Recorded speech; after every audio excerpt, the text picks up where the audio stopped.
everyone and welcome back to my channel. Excuse the fact I'm in my pyjamas right now. I'm speaking it's 7:45 in the evening. I go to bed at about 9:30. Yeah, I'm kind of winding down, but I thought that I would do my video now because I normally do it earlier in the day, but I was quite busy earlier on in the day because I made a gooseberry pie, because I got two little pie dishes that I got off Amazon. Actually, it was a set of four little pie dishes off Amazon, and I decided to make two little gooseberry pies. I'm going to have the other one tomorrow.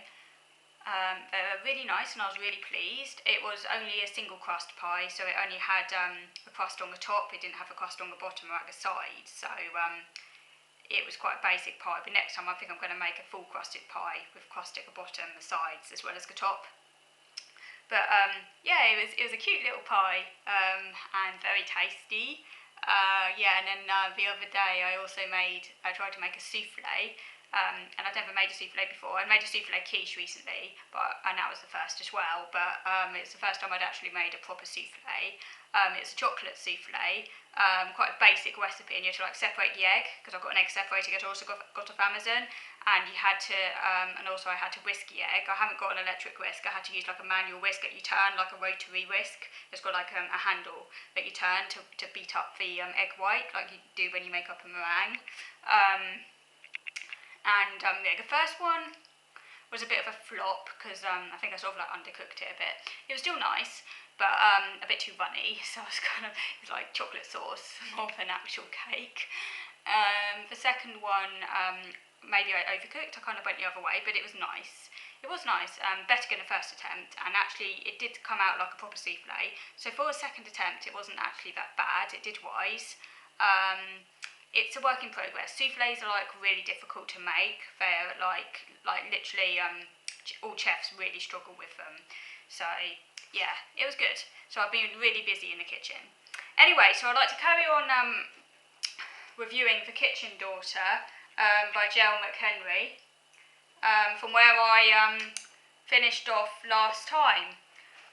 So in last week I was talking about, I got up to the bit where Ginny's sister Amanda is trying to get Ginny to go and get assessed to figure out, what's up with her, what's her problem, as her sister describes it.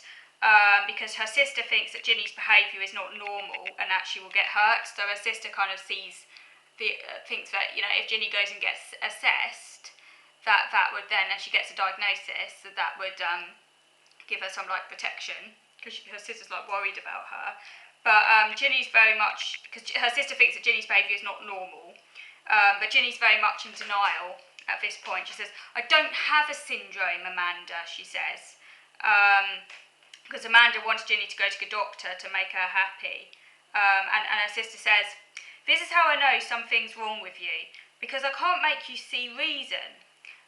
Now that to me kind of struck a little bit of a nerve, because very similar things have been said to me in the past.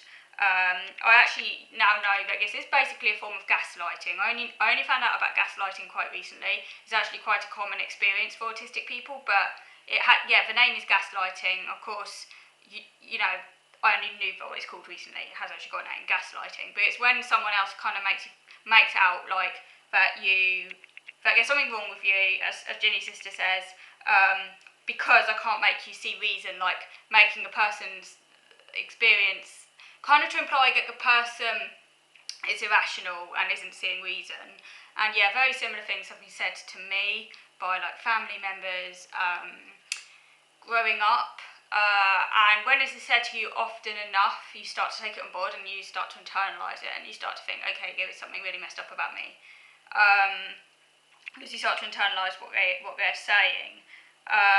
So just because Ginny's very much in denial, kind of understandably at this stage, her sister then uses her denial against her to make it out like Ginny is behaving irrationally, when actually in Ginny's terms it's actually a very reasonable response, because it's her sister's almost well, Ginny kind of sees it, her sister's kind of like implying that there literally is something wrong with her, and who wants to be told if you've got something wrong with them, you know?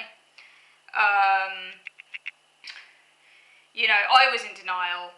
I didn't want to accept that I had anything different about me, because the reason I was in denial was because the issue was framed as though it was a problem, as though I had something wrong with me. Now, if anyone's made to feel like they have something wrong with them, of course they're going to be in denial. If it had been explained to me in terms that of like, say, oh yeah, this is like, you know, to find out so we can help you, and, you know, and maybe framed a bit more positively, maybe I wouldn't have been in such denial, who knows. But I was in denial for a very long time because I didn't want to think I had something wrong with me, because that was the terms, that was what it was made out to be, that there was something wrong with me. So yeah, I'd get like really very, very angry, because yeah, so it's a very familiar scenario to me. This is kind of like what happened to me in my late teens, when, you know, my parents were like trying to tell me that I needed to go and seek help, but they were like, they made it out as I had something wrong with me, which obviously isn't really their fault, because, like, you know, it's you know, they come from a different generation, so it's kind of like, and trying to like understand something, they can sometimes use some sort of like negative words, but unfortunately these words do then like stick.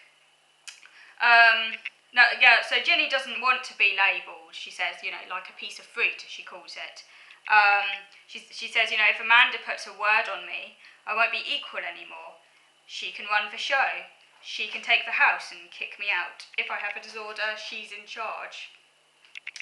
It doesn't matter what the disorder is, I don't have it, but I should probably educate myself.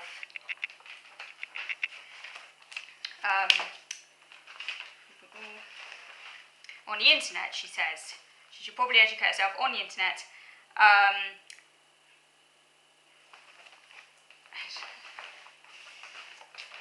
Sorry, I've got all my notes all.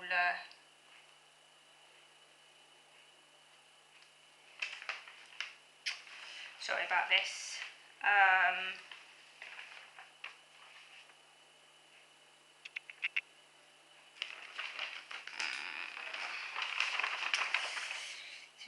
Yeah, I should probably educate myself.